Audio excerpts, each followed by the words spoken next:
Hello दोस्तों। आज की कहानी का टाइटल है अनपढ़। कनिका आज सुबह से ही बहुत उदास और परेशान थी। माँ के बार बार पूछने पर भी उसने कुछ नहीं बताया। वो अपने कमरे में सुबह से ही घुसी हुई थी। आज उसने अपना फ़ोन भी बहुत ज़्यादा इस्तेमाल नहीं किया था। दोपहर का समय था। घर में लंच की तैयारियां चल रही थी। सरला खाना टेबल पर लगा ही रही थी कि उसके घर की डोरबेल बजती है। प्रेम, जरा देखना कौन है दरवाजे पर। मेरे हाथ में खाना है, सरला ने अपने बेटे से कहा। रुक प्रेम, मैं देखता हूँ, कहते हुए रमेश दरवाजे की ओर बढ़े। अरे बीना जी, आप आइए आइए, अंदर आइए। मुस्कुराते हुए रमेश ने हाथ जोड़े और झुककर बीना को अंदर आने को कहा ही था कि उसके पीछे सरला आ चुकी थी। अरे बीना बहन, आप सब ठीक तो है? आइए, आप बिल्कुल सही टाइम पर आई हैं। बस खाना लगा ही रही थी डाइनिंग टेबल पर। सरना ने प्यारी सी स्माइल देते हुए कहा। हाँ, वो सब तो ठीक है सरला, मैं यहाँ कोई खाना खाने थोड़े ना आई हूँ। अंदर आते हुए बीना ने थोड़ा सा जोश दिखाते हुए कहा। क्या हुआ बहन जी, आप तो नाराज हो रही हैं, कोई बात हुई है क्या? रमेश जी ने प्रश्नसूचक निगाहों से देखते हुए बीना से पूछा। बीना ने उनके प्रश्नों का उत्तर न देते हुए कहा। कनिका कहाँ है? जी वो अपने कमरे में है, अभी बुलाइए देती हूँ। पर क्या उसने कुछ किया है?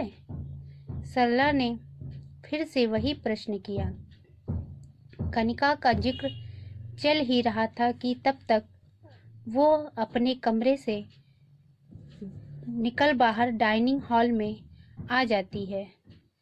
नमस्ते आंटी जी। कनिका अपने सर पर चुन्नी करते हुए वीना को विश किया। नमस्ते तो ठीक है कनिका, पर ये बताओ तुम कल से सोनू से बात क्यों नहीं कर रही हो और अपना फ़ोन क्यों बंद करके बैठी हो? बीना ने कड़क तेवर में कहा। अब घर के सारे सदस्य सहित वीना भी कनिका को ही देख रही थी। देखो, सोनू बहुत ही इमोशनल और हठीले स्वभाव का लड़का है। अगर तुम दोनों के बीच कुछ हुआ है तो तुम अपनी ओर से सॉरी बोल के रफा दफा कर दो। मैंने तुम दोनों की सगाई के बाद शादी में 4 हफ्तों का टाइम इसीलिए रखा है ताकि तुम दोनों आपस में बातें कर सको, एक दूसरे को जान सको।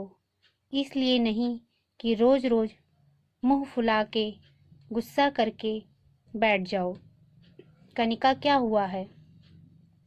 और बीना आंटी सही तो कह रही हैं।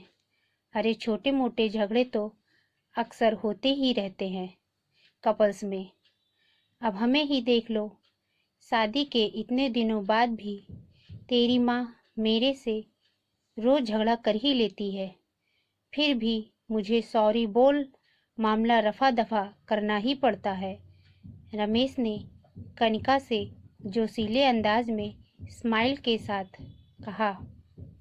आप तो रहने ही दो, बच्चों को ऐसे टाइम पर भी यही एग्जाम्पल देना।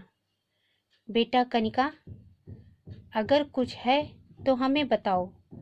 कल आपकी शादी सोनू से ही होनी है।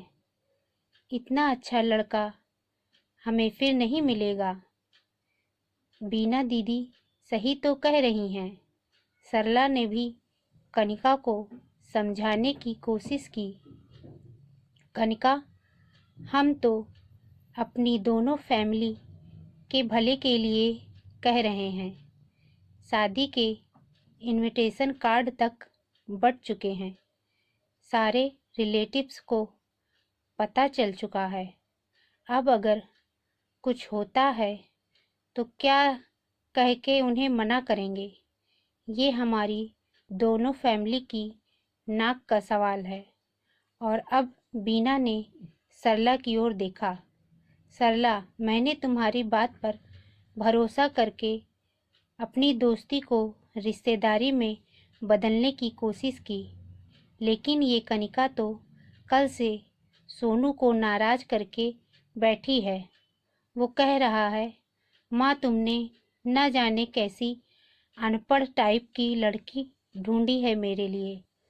अब तू तो जानती है सरला, मेरा सोनू बाहर पढ़ा लिखा है और ऊपर से थोड़ा हठीला है। अगर उसने एक बार मना कर दिया तो फिर अपने बापू की भी नहीं सुनेगा। अब तू देख ले, इसे उसे सॉरी बोल के मनाना तो पड़ेगा। अब कनिका कुछ बोलती उससे पहले ही वहाँ पर बैठी कनिका की छोटी बहन डॉली बोल पड़ी।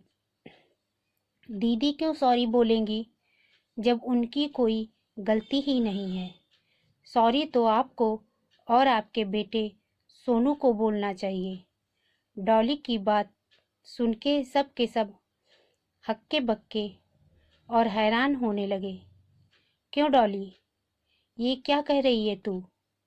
हाँ, मैं सही कह रही हूँ। कल रात को सोनू जी वीडियो कॉल पर दीदी को सारे कपड़े उतारने और उनकी न्यूड फोटोज़ देने की डिमांड कर रहे थे, और जब दीदी ने ये सब करने से मना कर दिया तो अनपढ़ गवार का ठप्पा लगा के मुंह फुला लिया। यही पढ़ाई की है क्या उन्होंने बाहर जाकर? डॉली ने रौब झाड़ रही बीना को उल्टा कटघरे में खड़ा कर दिया। नहीं नहीं, ऐसा नहीं है, तुम शायद गलत समझ रही हो। वो क्या है कि सोनू जरा मॉडर्न टाइप का लड़का है तो बोल दिया होगा, इसमें कौन सी बड़ी बात है। और वैसे भी आजकल तो ये सब नॉर्मल हो गया है। सोशल मीडिया के ज़माने में बीना ने झूठ मूठ की सफाई देकर अपने बच्चे को बचाने की कोशिश की। कनिका अभी तक शांत और माँ के गले लग गई थी।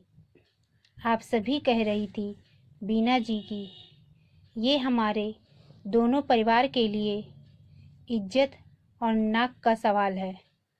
पर अब सोचने वाली बात ये है कि नाक किसकी कटी है, आपके परिवार की या हमारे परिवार की? अगर आपको किसी भले घर की लड़की के न्यूड फोटो मांगना आधुनिकता और नॉर्मल लगता है तो ये काम आपको मुबारक हो। ये सब हमसे तो ना हो पाएगा।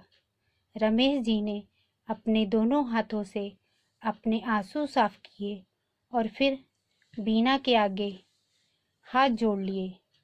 बीना, तू सब कुछ जानकर भी अनजान बनते हुए मेरी बेटी से सॉरी बोलने के लिए यहाँ तक चली आई, पर कोई बात नहीं। मैं तेरे घर पर तेरे बेटे की इस हरकत पर ये भी कहने नहीं आऊँगी कि तेरा बेटा मेरी बेटी के आगे सॉरी बोले, क्योंकि इतनी संकीर्ण सोच रखने वाले इंसान को मैं अब दोबारा देखना भी पसंद नहीं करूँगी। अब तुम जा सकती हो। बीना अब कुछ बोलने लायक ही नहीं रही थी। वो अपना सा मुँह लिए चुपचाप वहाँ से जाने लगती है। रमेश और सरला अपनी बेटी को अब गर्व से सीने से लगाते हुए कहते हैं, ऐसा पढ़ा लिखा होने से अनपढ़ गंवार होना ही लाख गुना अच्छा है। तो दोस्तों, आज की कहानी आपको कैसी लगी हमें कमेंट बॉक्स में लिखकर बताइए और हमारे चैनल को लाइक, सब्सक्राइब और बेल आइकन को भी दबाइए। दोस्तों, आप वीडियो को तो देखते हैं पर उसे लाइक और सब्सक्राइब नहीं करते हैं, सो प्लीज़ चैनल को लाइक और सब्सक्राइब कीजिए और अपने दूसरे दोस्तों के साथ भी शेयर कीजिए। Thank you.